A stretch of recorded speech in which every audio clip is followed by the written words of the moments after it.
Hi guys, welcome back. So now I'm just sort of focusing on the smaller things, some more cosmetics than anything. And if you remember, the wing mirror indicators on both sides were cracked. So I went onto eBay and I've managed to find and pick up a pair of dynamic indicators. So these are the ones that the new Golfs and Audis and things have, where they start at one end and end at the other. A few different types. I went for black. I think it'd be a nice little detail. The trims on this Qashqai are all black, so I thought that this would make a nice addition. And relatively cheap. They were £20 for the pair. No wiring needed. All you have to do is take the glass off, undo a few bolts, screws. It does come with a just like a panel remover tool, and then you've got a little Torx driver as well. So I will get this off and show you what they look like once they're on.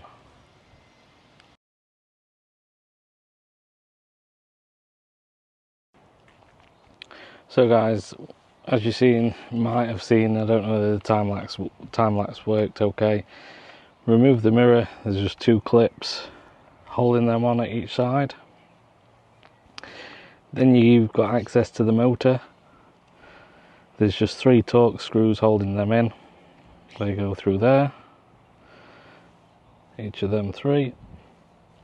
And then now what we can start doing is taking the outer cover off, which again, there's just a couple of clips. I'd recommend doing that with a screwdriver, just because the panel lever that there's come with it, they're a bit chunky to get in there.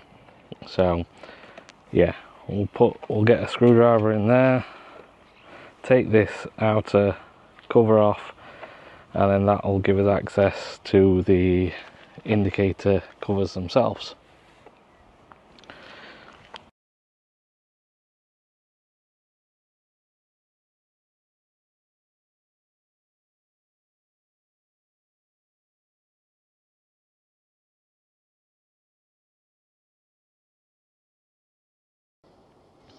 So we've managed to get the cover off.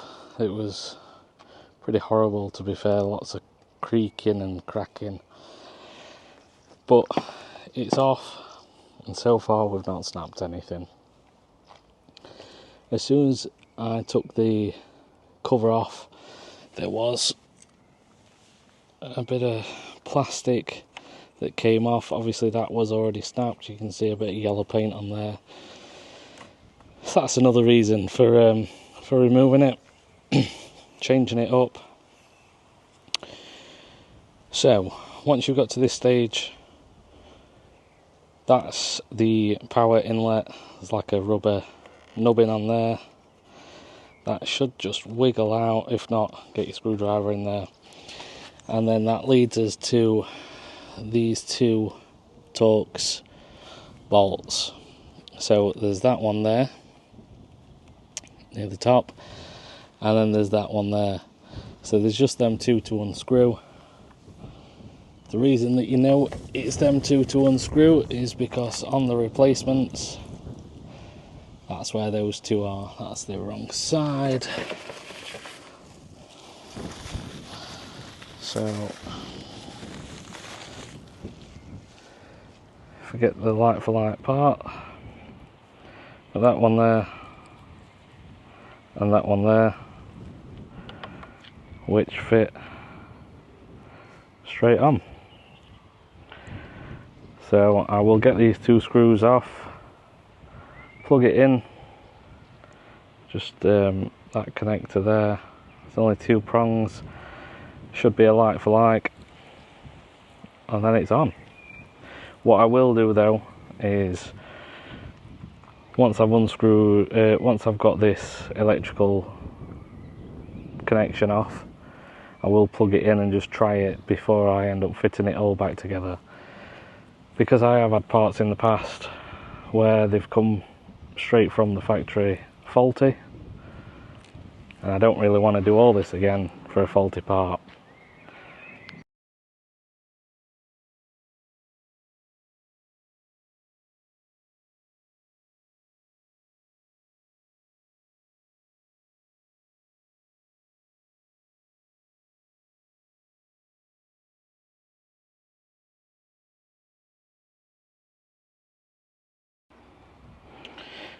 So as you can see, it is working.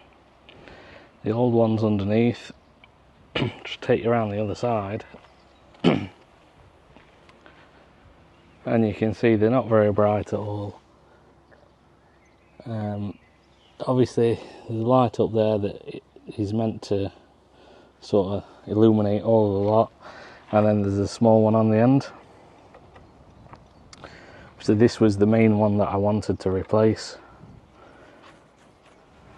So that's that one.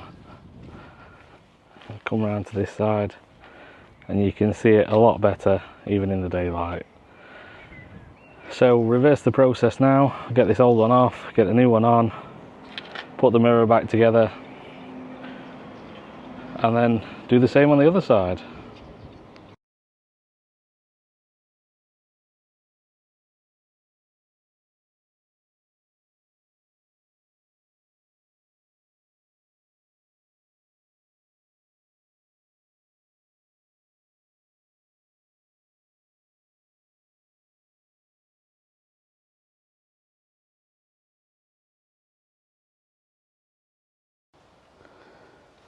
So that's it, job done. I think